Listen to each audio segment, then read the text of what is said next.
Alexei, Elena, and Dmitri had been planning an illegal expedition into the Chernobyl exclusion zone for months. Alexei was a documentary filmmaker, famous for exploring abandoned places and sharing his footage on YouTube. Elena was a journalist, writing an investigative piece on what remained of Pripyat today. Dmitri, a former soldier, joined them for security and adventure. Their guide was Ivan, an old stalker who knew the zone better than anyone. When they finally crossed the border into the Forbidden Zone, Ivan gave them 3 warnings. Never wander alone at night. Do not go too deep inside the buildings. And if something feels off, ignore it. At first they laughed it off, but as they walked deeper into Pripyat, the silence became overwhelming. No birds, no wind, just the weight of an abandoned city watching them. They arrived at the city ruins just before sunset. Nature had reclaimed everything. Trees sprouted through concrete. Moss covered the remains of roads. As they reached the abandoned amusement park, Alexei raised his camera. Imagine this place in the 80s, full of children laughing. But now the Ferris wheel stood still, rusted and lifeless. Elena stared at the empty swings.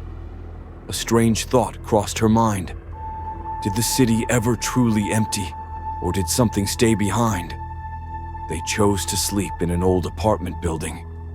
Inside, everything was frozen in time. Shoes by the door, plates still on the tables. Newspapers dated April 26, 1986, the day of the disaster. Alexei filmed their surroundings while Dmitri checked the Geiger counter. The radiation was low, but there was another feeling in the air. A feeling of presence. Ivan lit a cigarette and looked out the broken window. Sometimes animals wander in these parts. Foxes, wolves. Elena raised an eyebrow. What about people? Ivan exhaled smoke. No one lives here, and those who do, don't stay for long.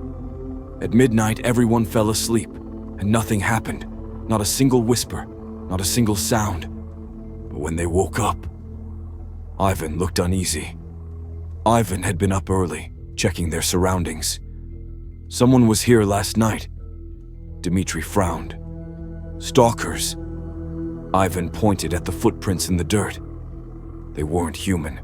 The steps were too far apart, as if whatever made them walked with unnaturally long strides.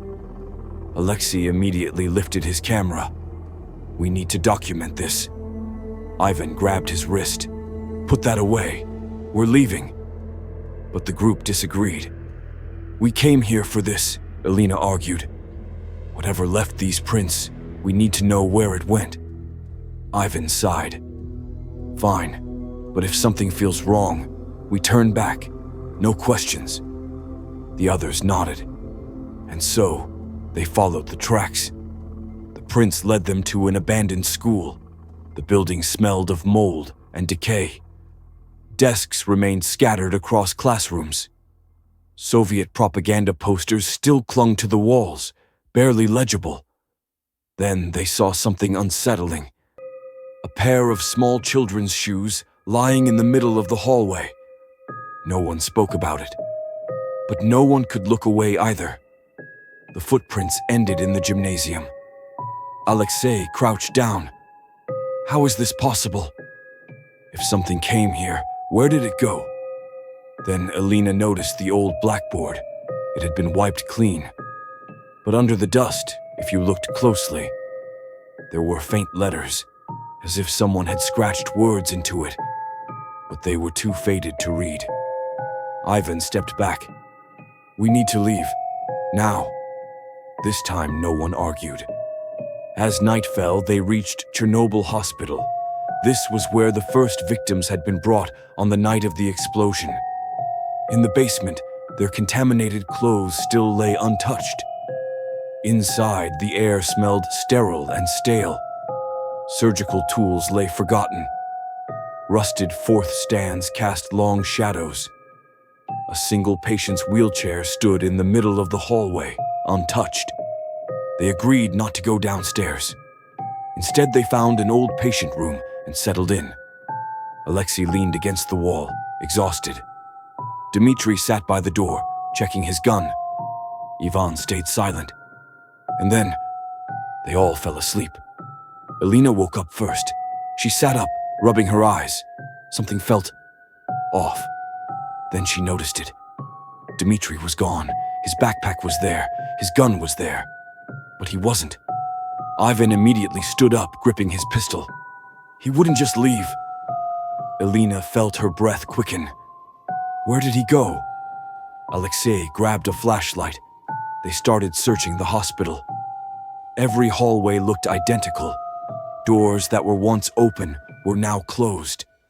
And worst of all, their footsteps echoed back at them. But there was no one else in the hospital. Or so they thought. Then, in one of the patient rooms, they found him. Dmitri stood perfectly still, not injured, not tied up, but his eyes were empty. Elena ran up to him. Dmitri, are you okay? What happened? Dmitri didn't move. Then he spoke. Only one sentence.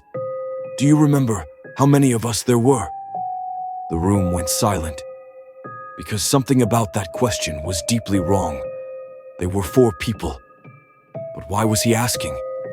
And then the realization hit them all at once. Had they always been 4? Or had someone been erased? Ivan grabbed Dmitri's shoulder.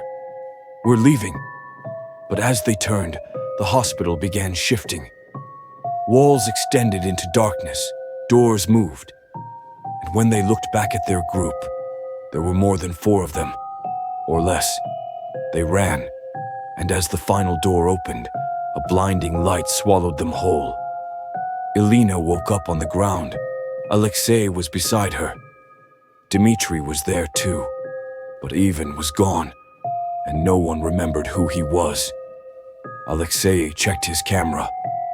Only one image remained, a corridor in the hospital, and in the left corner, a man with no face, and with that, they understood. Chernobyl doesn't just take people, it takes memories.